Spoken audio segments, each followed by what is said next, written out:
There's a woman outside. She's not touching the floor.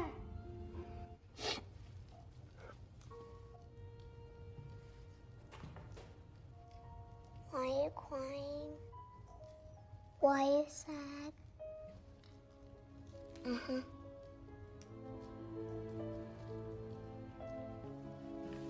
on you, dear.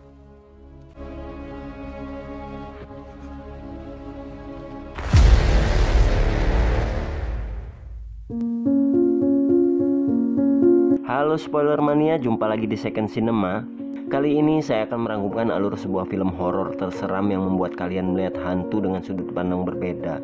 Berjudul Mama yang rilis di tahun 2013. Filmnya mengisahkan tentang dua orang anak kecil bernama Victoria dan Lily yang terasing di sebuah kabin di tengah hutan setelah kedua orang tuanya meninggal dan diasuh oleh sesosok hantu yang mereka panggil Mama. Alih-alih membuat banyak orang takut, film ini juga bisa membuat kita menemukan sebuah kesadaran baru bahwa betapa selama ini kita lebih mempercayai keberadaan hantu ketimbang keberadaan Tuhan. Masa sih? Iya tah? Penasaran dengan penjelasannya?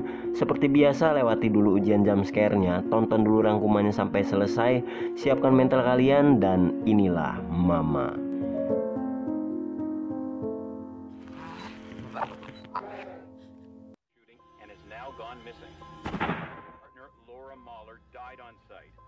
Berawal dari krisis yang melanda Amerika, seorang pria bernama Jeffrey Descent mengalami depresi berat dan melakukan penembakan terhadap dua orang bawahan di tempat kerjanya untuk kemudian membunuh istrinya sendiri. Jeffrey kemudian melarikan diri dengan mobilnya membawa dua putri kecilnya yang bernama Victoria dan Lily. Menyetir mobil dalam keadaan depresi ditambah kondisi jalanan berlapis salju membuat Jeffrey kehilangan kendali kemudi dengan cepat dan mobilnya pun terperosok ke dalam jurang.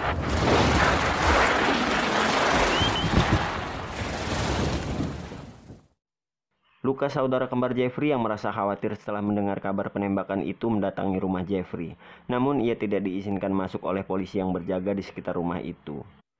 Sementara itu, Jeffrey yang selamat setelah mobilnya terperosok ke dalam jurang, membawa kedua putrinya berjalan menyusuri hutan. Beruntung sebelum mereka mengalami hipotermia serta radang dingin, Jeffrey menemukan sebuah kabin tua kosong di tengah hutan.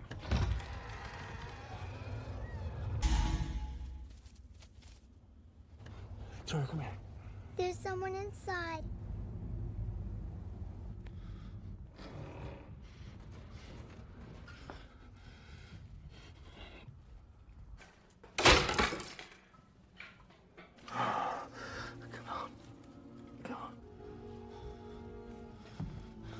Setelah menyalakan perapian untuk mengatasi dinginnya suhu ruangan, Jeffrey berniat membunuh kedua putri kecilnya untuk kemudian mengakhiri hidupnya sendiri karena ia sudah tidak tahan dengan depresi yang dialaminya. Namun sebelum sempat Jeffrey melaksanakan niat buruknya, sesosok makhluk muncul dari kegelapan, menyergapnya dengan cepat lalu membunuhnya.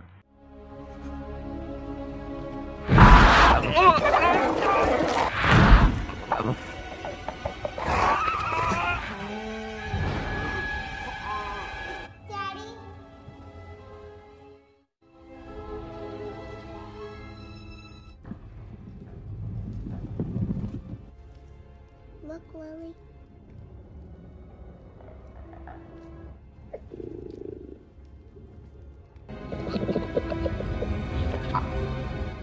Singkat cerita, waktu berlalu 5 tahun setelah tragedi penembakan oleh Jeffrey. Lucas, saudara kembar Jeffrey yang masih melakukan pencarian terhadap dua keponakan kecilnya yang hilang, mulai mengalami kesulitan karena sisa uang milik mendiang Jeffrey yang digunakannya untuk menyewa dua pemburu yang mencari keponakannya telah habis. Sedangkan dirinya hanya berprofesi sebagai seorang pelukis dan tidak mungkin meminta bantuan kepada Annabelle kekasihnya yang juga hanya berprofesi sebagai seorang anggota band rock lokal. Namun di ambang keputusasaan mereka, kedua pemburu yang disewanya akhirnya berhasil dalam pekerjaannya. Berawal dari penemuan mobil Jeffrey yang menuntun mereka ke kabin di mana Jeffrey meninggalkan anak-anaknya.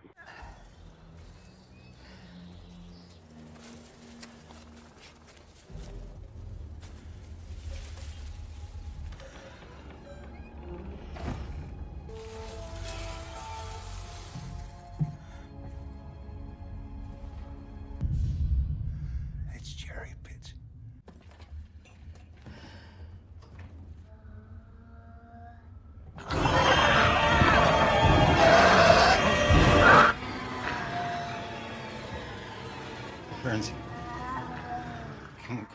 Entah bagaimana kedua bocah malang itu berhasil bertahan hidup selama 5 tahun di tengah hutan. Saat ditanyakan, Victoria yang masih sedikit mengingat cara berkomunikasi mengatakan tentang seseorang yang merawat mereka yang dipanggilnya Mama.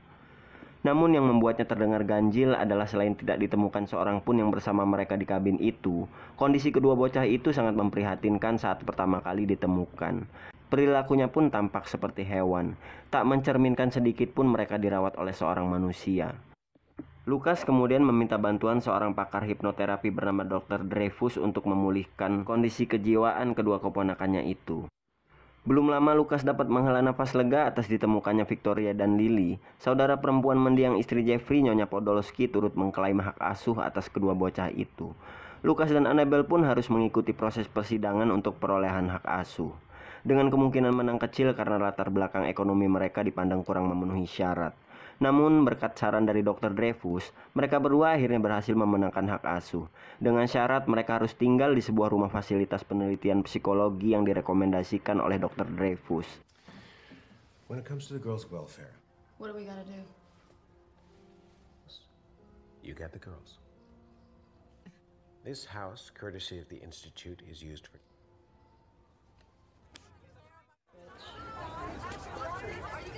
Look, you see them. I mean, you've got visitation rights. We respect them. Okay. Rupanya selain karena kepedulian hatinya, Dr. Dreyfus juga penasaran pada kisah yang diceritakan Victoria. Dalam terapi hipnosis yang diterapkannya, Victoria menceritakan sebuah kisah tentang seorang perempuan sedih yang mengakhiri hidupnya dengan membawa bayinya terjun dari sebuah tebing menjatuhkan diri ke dalam danau. Saat ditanyakan dari mana ia mendapatkan cerita itu, Victoria mengatakan sosok mamalah yang memberitahunya. She showed me How did Mama tell you that story? in a dream. Go on, Victoria.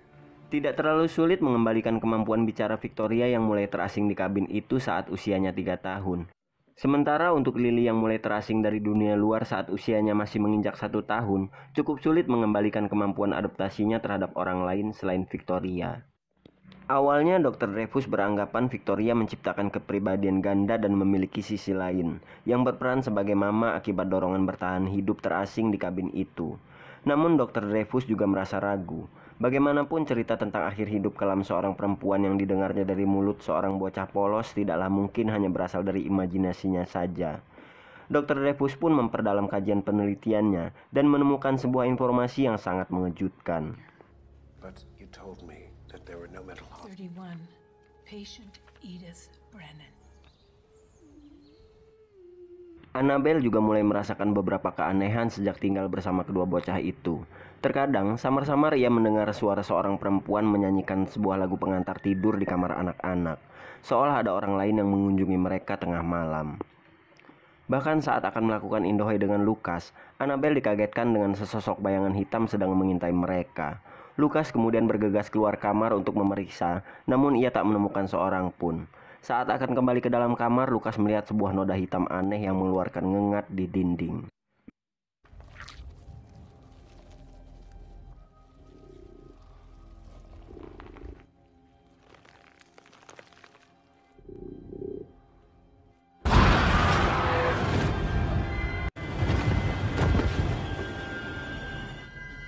Lucas! Lucas! Akibat terjatuh dan mengalami benturan cukup keras, Lucas mengalami koma dan harus dirawat di rumah sakit. Tinggallah Annabelle merawat kedua bocah itu sendirian. Dan sepeninggal Lucas, Annabelle semakin sering mendengar suara-suara aneh di rumah itu. Bukan hanya suara-suara, Annabelle juga memergoki kedua gadis kecil itu terbangun dan bermain dengan riang di tengah malam, seolah ada seorang perempuan mengunjungi kamar mereka di malam hari. Annabelle kemudian menceritakan keresahannya itu kepada Dr. Dreyfus. Just tell me about it. You heard her. She was singing to him. It was like a... Sound like this? Her voice was deeper. Yeah, but it was... I think she could be taking on the role of Mama. Victoria is showing signs. It's treatable with time and patience. Meski mengatakan demikian kepada Annabelle, Dr. Dreyfus secara diam-diam memperdalam penelitiannya terhadap sosok Mama. yang mengantarkannya pada sebuah temuan yang berhubungan dengan cerita perempuan sedih yang mengakhiri hidupnya dengan terjun ke dalam danau. Perempuan itu ternyata bernama Edith Brennan. Sementara itu, sosok mama yang sejatinya bukanlah wujud manusia hidup mulai semakin intens mendekati Annabelle.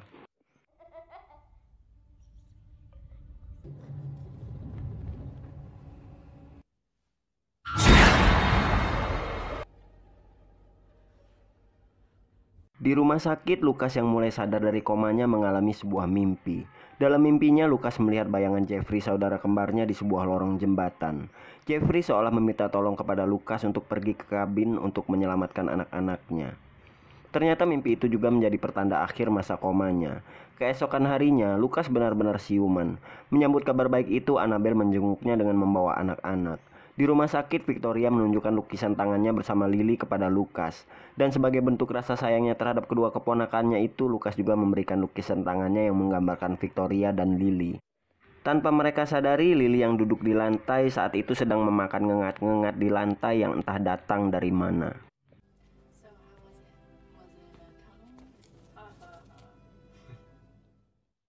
Suatu hari Annabelle menemukan Victoria sedang menangis di kamar mandi. Saat Annabelle mencoba membelai rambutnya, Victoria melarangnya. Victoria mengatakan dirinya mengkhawatirkan keselamatan Annabelle. Dia takut sosok mama akan merasa cemburu dan mencelakai Annabelle jika terlalu menunjukkan kedekatan dengan anak-anaknya. Karena hari itu merupakan hari Kamis, Nyonya Podolski yang dalam perjanjian hak asuh diizinkan 1 kali dalam seminggu menjenguk keponakannya datang ke rumah itu. Sorry about the mess. Children make mess. Oh my God. It's bruised? It's not like that. Hey now, there are bruises. Pada proses hipnoterapi berikutnya, Dr. Dreyfus mulai menanyakan kepada Victoria mengenai sosok mama secara lebih detail. Saat Dr. Dreyfus menunjukkan foto Edith Brennan, Victoria menunjukkan reaksi penolakan, seolah takut pada sosok mama yang sepertinya terus mengawasinya. Dan saat Dr. Dreyfus mencoba memaksa Victoria memberikan jawaban, sosok mama tiba-tiba menampakkan sedikit tanda kehadirannya. Look at this photograph. Is this... Go away! Tell me about her. No! Yes! I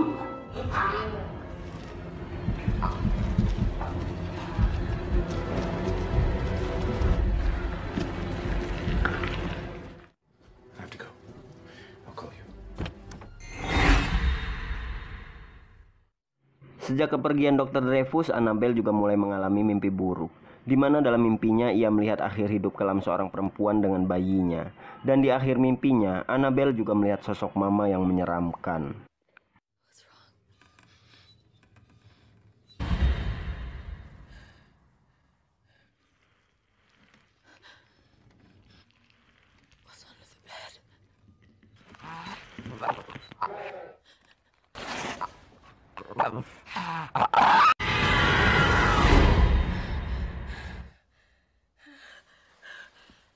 Dr. Dreyfus kini telah yakin bahwa sosok mama benar-benar ada. Ia juga menemukan noda hitam di dinding sebagai portal penghubung antara rumah fasilitas penelitian itu dengan kabin di tengah hutan. Namun sebagai seorang ilmuwan, ia membutuhkan bukti yang lebih jelas untuk mempublikasikan temuannya kepada halayak ramai.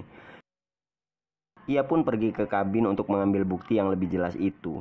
Namun hidupnya harus berakhir mengenaskan di kabin itu saat sosok mama yang marah akhirnya membunuhnya.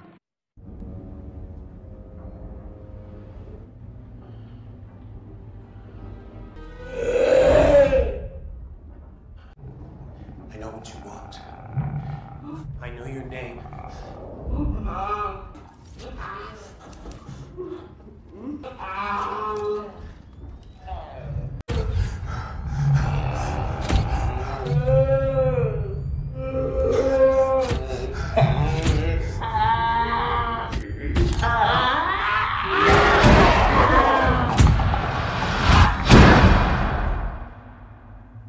Suatu pagi, Annabelle dibuat kaget saat menemukan Lily tergeletak di pekarangan. Sepertinya semalaman Lily tidur di luar karena mencari mama. Dan disinilah Lily yang masih menolak kontak fisik dengan orang lain akhirnya mulai menunjukkan penerimaan pada kehangatan pribadi Annabelle. Sambil menyiapkan sarapan, Annabelle menyempatkan diri memasukkan pakaian anak-anak ke lemari kamar mereka. Annabelle dibuat terkejut dengan Lily yang bersembunyi di balik kursi dengan berbalut selimut. Namun saat Victoria yang memanggilnya di bawah ternyata bersama Lily, Annabelle semakin terkejut menyadari yang berbalut selimut di dekatnya bukanlah Lily.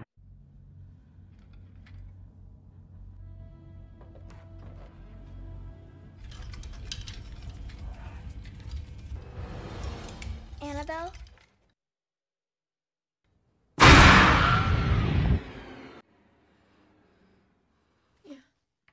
Penasaran dengan keanehan-keanehan yang dirasakannya, Annabelle mencoba menanyakan tentang sosok yang dipanggil Mama kepada Victoria. Annabelle juga membaca catatan penelitian Dr. Dreyfus yang ditinggalkannya di meja ruang tamu rumah itu dan menemukan foto Edith Brennan di dalamnya. Lucas yang kini telah diizinkan keluar dari rumah sakit dan masih penasaran dengan mimpinya bertemu dengan mendiang Jeffrey memutuskan langsung pergi menuju kabin itu sendirian tanpa terlebih dulu memberi kabar kepada Annabelle.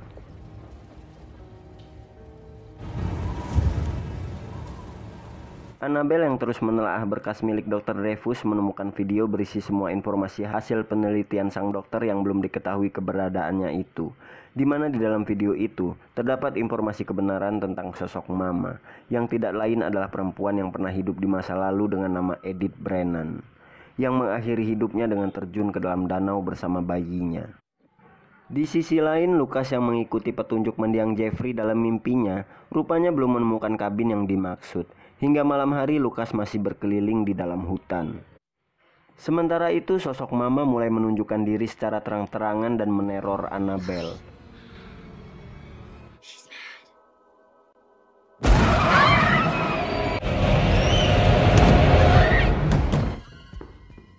Victoria, what's going on? Lily?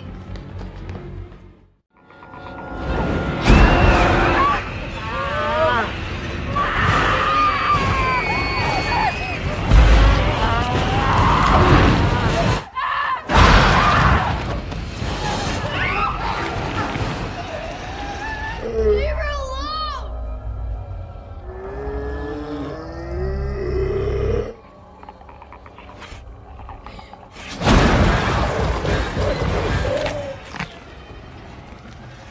Dan secara kebetulan Nyonya Podolski yang secara diam-diam mengunjungi mereka malam itu turut menjadi korban kemarahan Mama.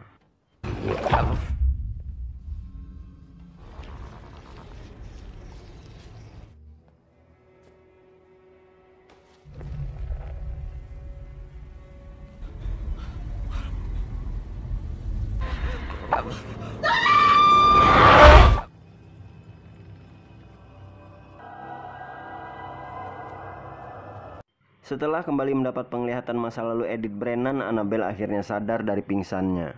Mengetahui anak-anak telah hilang, Annabelle menyimpulkan Mama membawa mereka kembali ke kabin. Annabelle pun segera menuju ke kabin. Tak lupa ia juga membawa kotak berisi kerangka bayi Edith Brennan yang ada di antara berkas milik Dr. Dreyfus.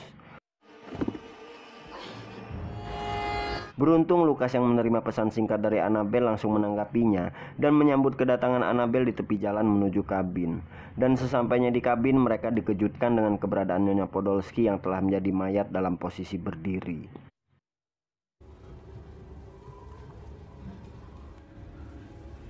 Jean?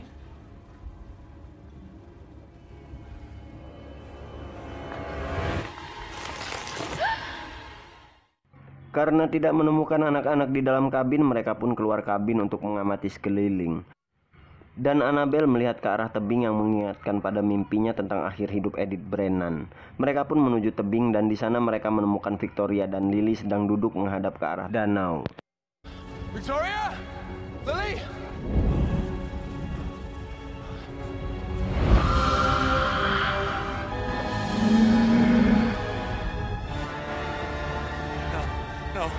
Mama tiba-tiba muncul dari balik tebing membuat Lily menghampirinya ke ujung tebing. Dengan sigap Lucas menangkap tubuh mungil Lily.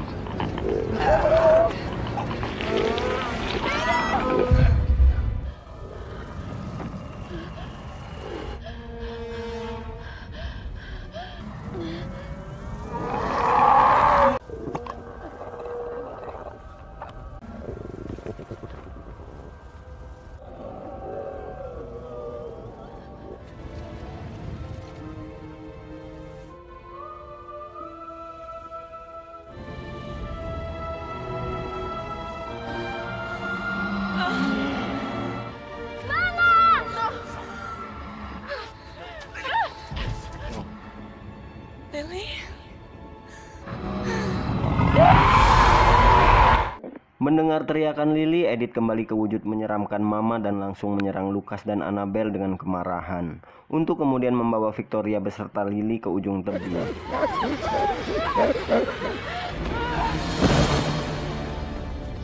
Meski Mama menghalaunya dan tubuhnya sudah sangat lemah, dengan tenaga dan keberanian yang tersisa, Annabelle terus berusaha mencegah Mama membawa kedua bocah itu. Sampai akhirnya Victoria luluh dan memilih tinggal bersama Annabelle. Sementara Lily yang belum mengerti apa-apa memilih ikut bersama Mama. Victoria, come, Lily, Mama. Victoria, stay.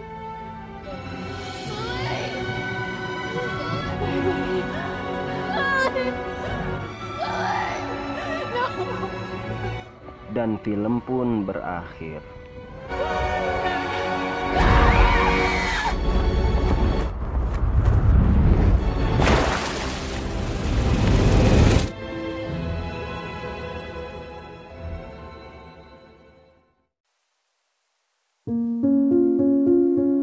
Tidak seperti film horor lain pada umumnya di mana sosok hantu digambarkan sebagai makhluk yang sepenuhnya jahat dan tidak mengenal perasaan.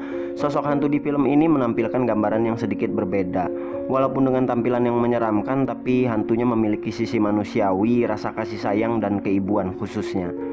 Salut juga untuk visual efeknya. Nggak sedikit film horor yang berusaha menampilkan sosok hantu, tapi malah mengurangi damage horornya karena hantunya kurang serem. Malah seringkali bisa lebih mencekam tuh film horor tipe Exorcist yang sama sekali nggak menampilkan sosok hantunya. Sesuai kategorinya, film ini termasuk horor fantasi. Jadi jangan sampai setelah nonton film ini malah lebih takut hantu ketimbang takut sama Tuhan. Lewat tempat-tempat gelap yang sepi takut merinding, tapi berbuat dosa terang-terangan nggak merinding sama sekali. Padahal kemarahan Tuhan jauh lebih horor dari horor paling horor di jagat semesta ini. Kesimpulan yang kita dapat dari film ini, yang namanya hantu nggak perlu lagi ditakuti, karena pada kenyataannya hantu jauh lebih memiliki perasaan ketimbang manusia. Oke, sekian dulu untuk kali ini. Terima kasih sudah menyimak. Lagi-lagi mohon maaf untuk segala kekurangannya. Jangan sungkan untuk kritik, saran, dan masukan. Sehat selalu untuk kalian semua. Pantengin terus channel ini dan sampai ketemu lagi.